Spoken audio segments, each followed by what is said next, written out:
Salut à tous et bienvenue sur la chaîne Le Joker des jeux.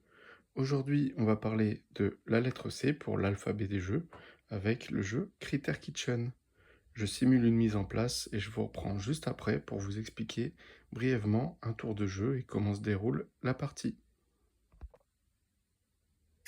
Voilà, donc j'ai préparé une mise en place, un joueur contre un automate. Donc ici, on voit mes trois personnages avec la souris qui pourra prendre un ingrédient, le lézard 2 ingrédients, ainsi que le sanglier 3 ingrédients.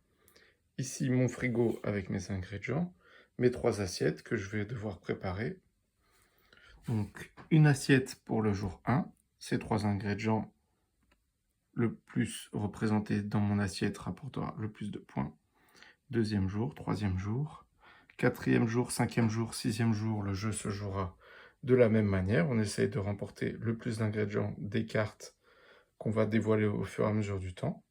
Et la septième manche sera une manche spécifique, comme vous l'indique ici, le plateau. Le but, c'est de récolter un maximum de points. Donc au début, cette rumeur, elle est comme ça. Vous avez des lieux, donc ici, le soup truck.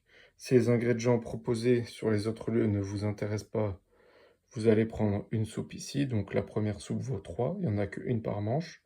Et vous avez des soupes en illimité ici. Le deuxième lieu donc proposera ici en aléatoire fromage, poisson, fromage, en sachant qu'il nous faut du poisson pour la manche 1, donc intéressant pour le poisson. Ici, double vin et viande. Le vin nous intéresse pour notre recette. Ici, ce sera à l'aveugle. Je pioche dans le sac une fois que les meeples sont installés. Donc on va tirer au hasard et on va mettre ça par exemple. Et l'école des chefs, c'est tout ce qui n'a pas été pris sur les autres lieux, atterrira ici.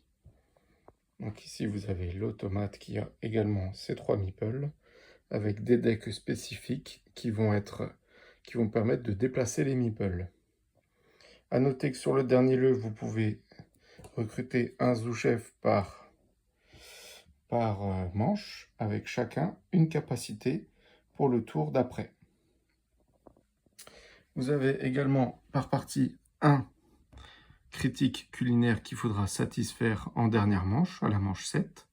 Ici, le Saint-Bernard vous permet de doubler vos points avec le vin, puisque le vin peut être utilisé comme un piment girolé qui double les points de la valeur de l'ingrédient. Vous avez 3 cartes noires qui représentent chacun une rumeur.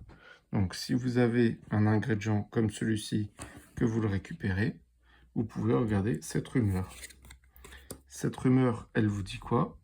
Si vous avez envoyé les 7 services, gagnez autant d'étoiles que la plus faible valeur d'ingrédients servis dans votre menu, avant piment. Donc ça, ce sont des points bonus pour la dernière manche. Admettons que j'ai rempli ici les 7 ingrédients.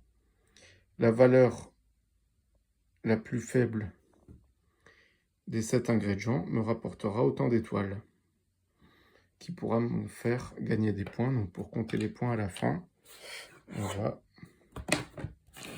utiliser cette plaquette. Donc voilà, 3 étoiles, etc. Ça vous rapporte autant de points. Comment se passe un tour de jeu? Donc là, quand on joue avec plusieurs personnes, il y a un paravent qui empêche les adversaires de voir où on va se positionner. Les joueurs auront des cartes lieux ici. Là, j'ai pas besoin de cacher vu que je joue contre un automate.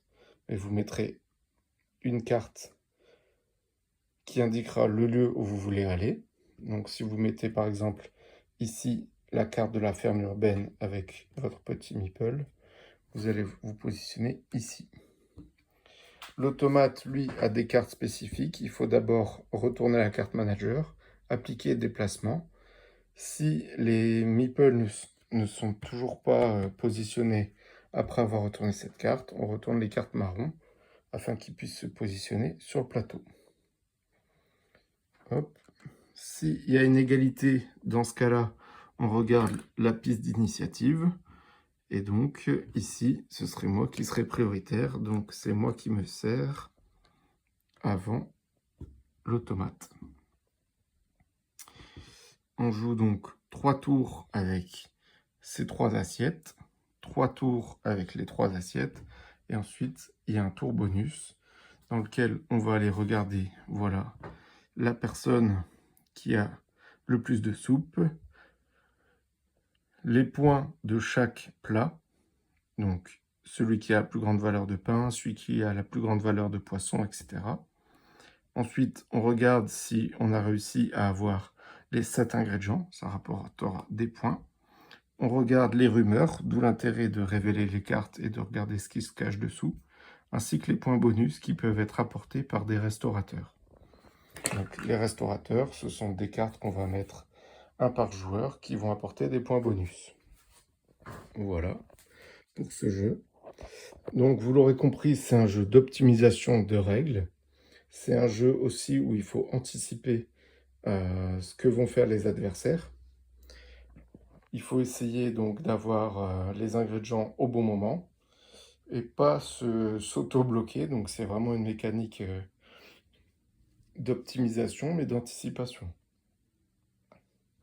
Vous avez un jeu qui avance petit à petit et qui monte en puissance au fil des manches, surtout avec le petit twist de la 7e manche, qu'il faut garder dans un coin de sa tête pour aller chercher des points bonus qui vont vraiment faire la différence sur le décompte total des points à la fin. Donc ce que j'aime dans le jeu, c'est vraiment la structure, le matériel. J'ai pas encore reçu l'extension, donc je peux pas vous faire de vidéo dessus. Je le ferai en hors-série dès que je l'aurai reçu. C'était une vente privée Philibert, donc ça prend un minimum 5 semaines pour le recevoir. Et là, il y a eu une partie de la commande qui était en rupture, donc je ne l'ai pas encore reçu. Pour en revenir au jeu, voilà, vous avez un début où vous essayez de construire un petit peu des assiettes, le milieu de la partie où vous optimisez parce que vous commencez à avoir tous les ingrédients dispo, et votre frigo est limité, hein, donc par rapport à l'automate, il faut garder un certain nombre d'ingrédients, donc ça c'est assez compliqué, hein. Vous voyez ici, donc on peut en garder que 5, et au bout des 6 manches, on peut en garder que 10 avant d'aborder la manche finale, en sachant qu'il y a 7 ingrédients différents. Voilà. Donc pour ça, voilà, le Critère Kitchen, si je dois résumer, c'est de l'optimisation, de l'anticipation, voir un peu ce que font les adversaires. Il y a moyen d'embêter les adversaires, c'est assez sympa. Et on doit gérer ses placements pendant toute la partie. Il n'y a pas une manche moins importante qu'une autre. Si vous aimez les jeux où il y a du timing, la lecture de jeu des autres et de l'optimisation, vous allez vraiment passer un bon moment, je vous le recommande. Donc dites-moi en commentaire si vous avez déjà joué à ce jeu, si je vous ai donné envie d'y jouer, si vous avez entendu parler également de l'extension. On se retrouve prochainement pour la lettre D, et je vais commencer une hors-série du coup sur certaines extensions de jeux euh, pour que ça puisse diversifier le contenu de la chaîne.